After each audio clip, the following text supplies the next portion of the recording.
Hi guys, මගේ ජීවිතේ මම ලබපු සතුටුම දවස තමයි මම අද ව්ලොග් එකකින් ඔයාලට අරගෙන එන්නේ.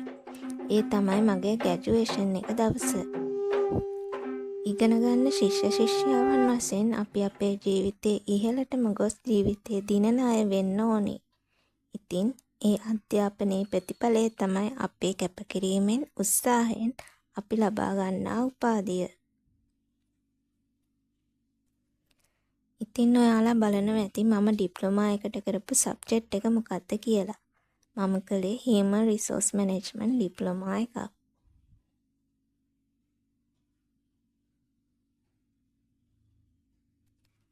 මේ ඩිප්ලෝමා සෙරමනි එකේ සර්ටිෆිකේට් එක ගන්න වෙලාව.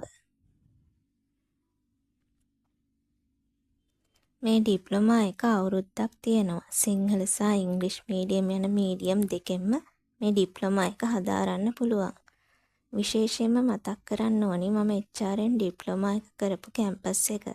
මම HRM ඩිප්ලෝමා එක කළ කැම්පස් එක තමයි CIPM ඉන්ස්ටිටියුට් එක. ගයිස්, ඔයාලට මොනම හරි ඩිප්ලෝමා එක සම්බන්ධ ප්‍රශ්නයක් තියෙනම් මට කමෙන්ට් එකක් දාන්න. මම ඔයාලට දන්න තරමින් මට පුළුවන් විදිහට රිප්ලයි කරන්නම්. මේ ඩිප්ලෝමා සෙරමනි එක දවසේ ගත්ත ෆොටෝස් වගේක් තමයි මම අන්තිමටම දාලා තියෙන්නේ.